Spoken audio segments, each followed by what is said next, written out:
Yo guys, what's going on? It's Ned5, Bleach Hub's editor here, and before getting into this video, kind of wanted to throw this intro in here because this video was actually picked by me.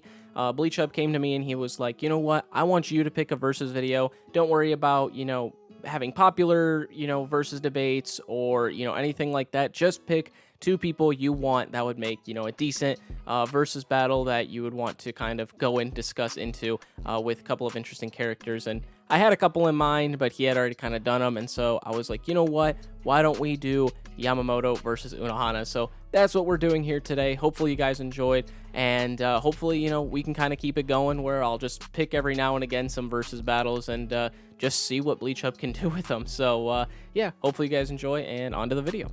So, for whatever reason, when the 1,000-Year Blood War came out, everyone was like, yeah, Yamamoto is a really strong character, we think he's a really strong guy. Captain Commander of the Gotei 13 is a very impressive Bankai, got nay-nayed by Yuha, but I mean, Yuha's a top tier in the verse, so that's not really an anti-feat. But then, for whatever reason, Unohana decides to go fight Kenpachi to make him stronger, and she has one statement where she says, I'm stronger than anybody except you, and people lose their minds and think that Unohana is now the strongest member of the Gotei 13. So we're going to be talking about Unohana versus Yamamoto in today's video. If you guys enjoy Bleach power scaling content or versus videos, we are on the hub upload schedule, so instead of uploading like once or twice a week, we're now uploading like 3 or 4 times a week. So support your boy in his endeavor to give you guys content to entertain you during this summer by leaving a like on the video and subscribing to the channel. But if you want extra content because you're just not satiated by the dearth of videos coming out, you can click that join button to become a channel member, which gives you access to debates and past live streams. So if that tickles your pickle, click that join button to become a channel member today. But with that being said, let's go ahead and dive right into this topic. Now, there is so much wrong with Unohana versus Yamamoto. Like, I don't even know where to begin with this topic, because the only thing you're clinging to if you think Unohana can beat Yamamoto is that one statement where she says, I'm stronger than anybody except you. Which, to be fair, I'm somewhat fine with this statement, don't get me wrong. I think it's fine in context. In the context of who is currently alive in the 1,000-Year Blood War, or who they know is still alive, because remember that people like Ichigo's Bankai is broken, Renji, Byakuya, they're out of commission. I think it's fine to say that Unohana is probably one of the stronger characters at that point. But keep in mind that when she says that, Yamamoto is dead. He's no longer around. So the statement should not apply to him, especially because you have to ignore all the statements that go in Yamamoto's favor. Like, I don't know if you guys remember, but right before this battle, Kenpachi fought one of the fake Yuhas. And when he did, he got absolutely folded. And yet that fake Yuha couldn't do jack diddly squat to Yamamoto because Yuha said, no one else can contain your power except for me. No one else is a match, meaning the guy that just folded Kenpachi isn't anywhere near Yamamoto's level. Or how about the fact that the databook says that even with only one arm, so even while he is nerfed and weakened,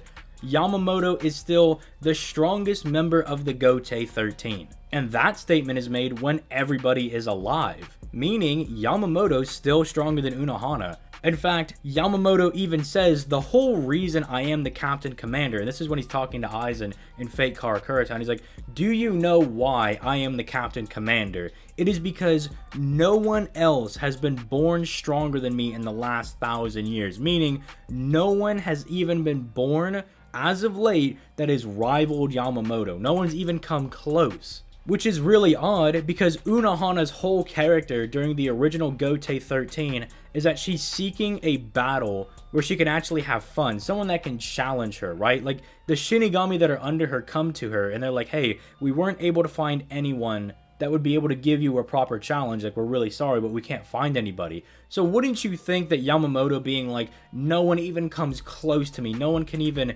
just scratch my nutsack, you would think that the character of Unohana, who's pursuing an equal and fair battle, would have gone and challenged him, right? But no, apparently not. Do you know why that is? Because she would have gotten splattered by Yamamoto. So even if you wanted to make it a battle of like, oh, let's say it's statements, right? You have numerous statements on Yamamoto's side and one statement from Unohana that's faulty at best because Yamamoto is dead when that statement is made. But then, even if they were relative, what is she gonna do? Like, her abilities suck in comparison to what Yamamoto has. Yamamoto's got the transcended power of Ryujin Jaka, like the strongest and oldest Zanpakuto, that even if we're just looking at their base abilities, Shikai for Yamamoto makes like massive amounts of flames that can just toast anybody in an instant, right? Like what he did with Hollybell's Fraction. Whereas Unohana can fly around on her Shikai. It's good for healing people, I'll give her that. But what is that going to do when it gets toasted, right? It just dies. And then we look at the Bankais, and I mean, yeah, Unohana has the ability to like disintegrate people kind of with the acid.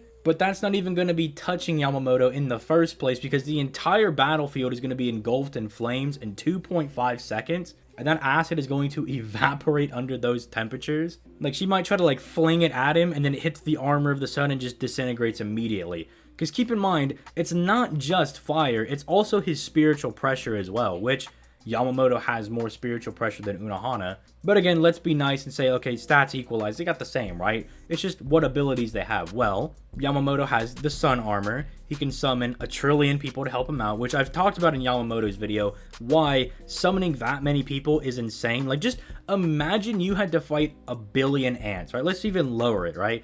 And let's say you can kill 10 ants per punch. You would get exhausted before you even made it like 1/10 of the way through killing all those ants. Because 10 punches would be 100, 100 punches would be 1,000 ants, and etc, right? Like, you would just eventually tire out. So even if these soldiers are fodder compared to Unohana, he could literally just do the rope-a-dope and let Unohana tire herself out fighting all of these quote-unquote ants, and then eventually just swoop in and stab her when she's literally exhausted. But he might not even need to do that because he has two one-shot techniques. The first is when he initially enters Bankai and he condenses all of the power of his Shikai into the tip of his Zanpakuto, and he might just blow her up. Like, she might just die. Or he might just use the one-shot technique, which is the final part of his Bankai, and just dice her up. So again, no disrespect to Unohana, she is very powerful, especially in the 1,000-Year Blood War, but she's not Yamamoto. They're not on the same level. For lack of a better term, they're not cut from the same cloth. But if you would like to discuss Yamamoto versus Unohana, you can come into the Discord,